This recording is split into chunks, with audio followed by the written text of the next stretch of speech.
China ने अपना एक मसनूई सूरज तैयार कर लिया है। दर्जा हरारत क्या है, क्यों बनाया गया है, कितना पैसा खर्च किया गया, कितने ममालिक इसमें शरीक हुए। यहाँ पर हर बंदे को अपनी पड़ी है। मुस्लिम लीग नून कहती है हम आ जाए, पीपल्स पार्टी कहती है हम आ जाए, तहरीक इंसाफ कहती है हम आ जाए। अरे भाई कोई आवाम से भी तो पूछे कि वो क्या चाहती है। अस्सलाम वालेकुम रहमतुल्लाहि व बरकातहू। जी नाज़रीन इकराम, कैसे हैं आप सब? उम्मीद करती हूँ कि आप सबका रफ़ियत के साथ होंगे। अल्लाह तबारक व तआला आप सबको खुश रखे, हंसता मुस्कुराता रखे, जहाँ रहे खुश रहे। मैं हूँ महवी सफ़र और आप देख रहे हैं 101 न्यूज़ HD+। आज आपके साथ एक ऐसी न्यूज़ शेयर करने लगी हूँ जो इंतहाई अमेजिंग है। कि चाइना ने एक ऐसा कारनामा सर अंजाम दिया कि जो वाकई इंतहाई हैरान कुन है। चाइना ने क्या किया कि चाइना ने अपना एक मसनूई सूरज तैयार कर लिया। जी बिल्कुल, चाइना ने अपना एक मसनूई सूरज तैयार कर लिया है। दर्जा हरारत क्या है, कितनी तपिश है, क्यों बनाया गया है, कितना पैसा खर्च किया गया, कितने ममालिक इसमें शरीक हुए। नाज़रीन इकराम, इन तमाम सवालों के जवाब जो है आपको देने की कोशिश करूंगी और मेरे साथ भी एंड तक जुड़े रहिए। इकराम, चाइना पहले ही बहुत आगे जा चुका है। मजीद अब चाइना ने खुद को एक सुपर पावर मुल्क जो है बनाने के लिए तगदो जो है वो शुरू कर दी है।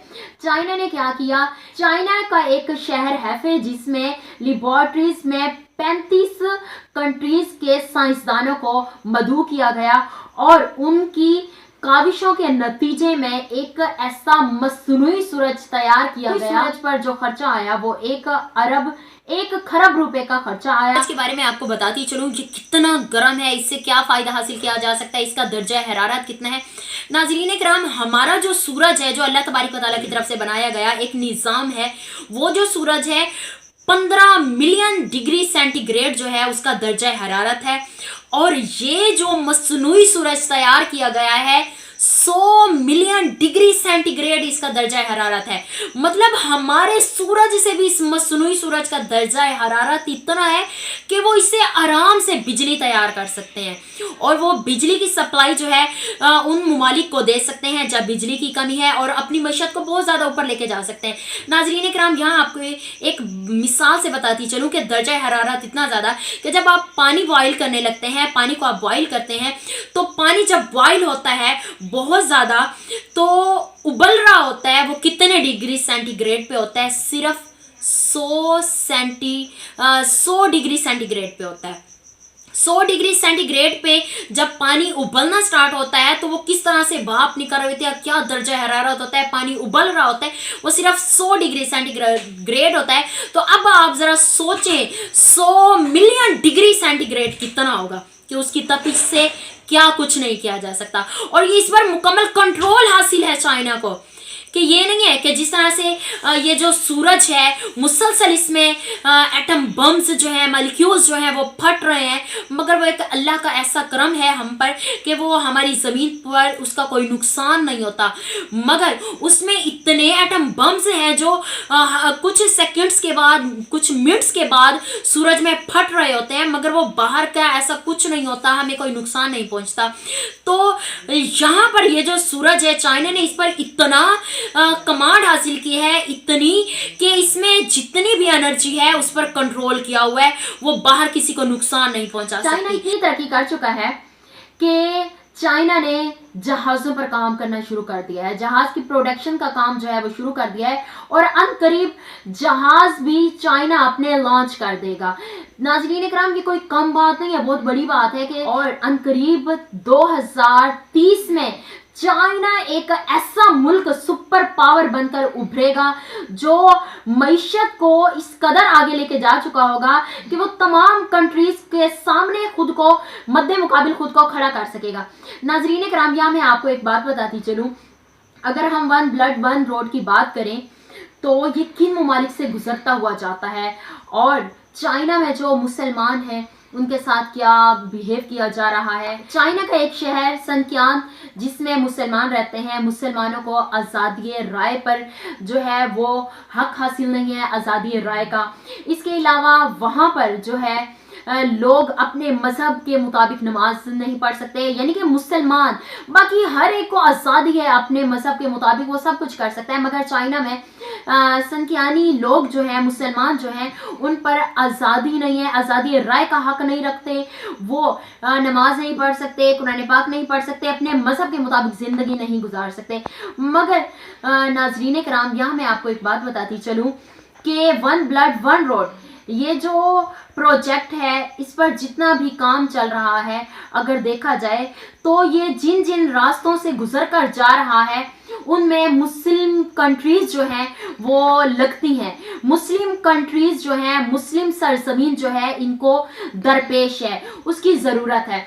नाजरीन कराम, वो ऐसे कि जब यूरोप की तरफ ये जाते हैं, यूरोप का सफ़र करने के ब्लड वन रोड का जो मामला है वो अज़बकिस्तान, तुर्कमानिस्तान और पाकिस्तान, ये सीपैक को भी अगर देख लें तो ये वो ममालिक हैं कि अगर मगरबी ममालिक का सफ़र करना हो तो इन सरजमीन से गुजर कर चाइना को रास्ता मिलेगा और आगे मगरबी कंट्रीज़ में जा सकते हैं ये। मगर नाज़रीन कराम, अगर ये मेरा कहना है कि अगर चाइना पर इस बात का दबाव डाला जाए कि वो तमाम कंट्रीज जो सीपैक को देख लें, या फिर वो तमाम रास्ते जो सरजमीन इसको मुयस्सर है वन ब्लड वन रोड के लिए, तो अगर इसके लिए भी हम चाइना पर इस बात का दबाव डालें कि हम आपको ये सरजमीन, ये रास्ते तब देंगे कि जब आप चाइना में मुस्लिम लोग जो है आज़ादी राय का हक दिया जाए और सभी तरीक़ाकार के मुताबिक ज़िंदगी गुजारने का हक दिया जाए। नाज़रीन कराम, यहाँ मैं आपको एक बात बताती चलूँ, ये जो सूरज है जो मसनूई तौर पर बनाया गया है, जब चाइना ने इसका ऐलान किया था तो ऐसे कंट्रीज़ थे जो चाइना पर हंस रहे थे, मगर अब चाइना ने ये जो सूरज अपना लॉन्च किया है और हवा में लेकर गए हैं और ये फिज़ा में लेकर जो गए हैं, मुसलसल 17 मिनट ये सूरज ऊपर गया और 17 मिनट जो है ये हवा में मुअल्लिक रहा। और ऊपर देखिए नाजरीन कराम, ये तो वही बात हुई ना कि सितारों पर कमंद डालना, कि वो जो अल्लामा इकबाल ने कहा था अपने शायरी में मुसलमानों के लिए, और शाहीन का जो लक़ब दिया था नाजरीन कराम, क्या ये चाइना के लिए था, उन ममालिक के लिए था जो वाकई चांद पर पहुंच गए, जिन्होंने अपना सूरज बना लिया। ये कोई चांद पर जा रहा है तो कोई अपना सूरज मसनूई तैयार कर रहा है, मगर हम कहाँ हैं? कि अब देखें, ये पिछले दिनों की ही बात है, ज़्यादा हम दूर नहीं जाते। जो बर्फबारी हुई मरी में, वो जो मरी से बर्फबारी को हटाया गया, वो बेलचे इस्तेमाल कर रहे थे। तो नाज़रीन कराम, हमारे पास तो मेरे ख्याल से वो मशीन ही नहीं थी कि हम बर्फबारी को हटा सकें। मतलब हम कुछ भी नहीं है, लोग चांद पे पहुंच गए हैं, मसनूई सूरज तैयार कर रहे हैं, और हम आज भी बर्फबारी जो है वो बेलचों से हटा रहे हैं।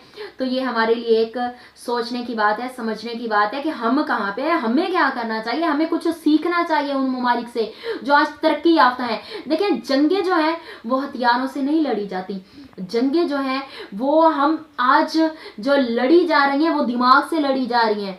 हम कहते हैं हम यूं कर देंगे, हम वो कर देंगे, पाकिस्तान को हम यहाँ ले जाएंगे, हम पाकिस्तान को वहाँ ले जाएंगे, मईशत को इतना ऊपर ले जाएंगे, कोई गरीब नहीं होगा। मगर यहाँ तो गरीब मर रहे हैं, यहाँ तो किसी के पास खाने के लिए कुछ नहीं है, और हम बातें बड़ी बड़ी करते हैं। तो वही बात है ना कि हाथी के खाने के दांत और दिखाने के, और ये वही बात है हमारे मुल्क पाकिस्तान में कि हम दिखाते कुछ हैं, करते कुछ हैं, कहते कुछ हैं, मगर हम जो करते हैं वो कुछ होता नहीं है, सिर्फ बड़ी बड़ी बातें करते हैं। तो आज इस बात का हमें पता भी चल गया है कि हमारा पाकिस्तान जो है वो कहाँ जा रहा है, लोगों ने अपना सूरज बना लिया। और एक बात जो है मैं आप लोगों से शेयर करना चाहती हूँ, ये मेरे दिल की बात है, जो मैं सोच रही हूँ, जो मेरा एक ख्याल है। की बात की जाए, पीपल्स पार्टी की बात की जाए, तहरीक इंसाफ की बात की जाए, ये बड़ी बड़ी पार्टीज़ हैं, और इसके अलावा जो छोटी छोटी पार्टीज़ भी जो हैं अब पैदा हो रही हैं। नाज़रीन कराम, यहाँ पर हर बंदे को अपनी पड़ी है। मुस्लिम लीग नून कहती है हम आ जाए, पीपल्स पार्टी कहती है हम आ जाए, तहरीक इंसाफ कहती है हम आ जाए। अरे भाई, कोई आवाम से भी तो पूछे कि वो क्या चाहती है। अरे हम ये चाहते हैं कि मुल्क पाकिस्तान में कानून नाफिज हो, गरीब की मदद की जाए, गरीब को पूछा जाए। यहाँ जो बंदा आता है पहले अपना पेट भरता है। देखें, चाइना आज इतनी तरक्की कर गया है कि चाइना ने अपना सूरज बना लिया है, मगर यहाँ पर हम ये सोचते हैं कि अच्छा मुझे ये मिलेगा, मैं अपना पेट भरूंगा, मैं अपना पेट भरूंगा। हम मुल्क का नहीं सोचते। दूसरे ममालिक जो है वो अपनी कौम का सोचते हैं, अपने मुल्क का सोचते हैं, मगर यहाँ जो हाल है, हमारी बदकिस्मती के हमें ऐसे हुक्मरान मिले हैं जो सिर्फ अपने पेट का सोचते हैं कि हम अब आरामदायक जिंदगी गुजारे, ऐशो इशरत की जिंदगी गुजारे।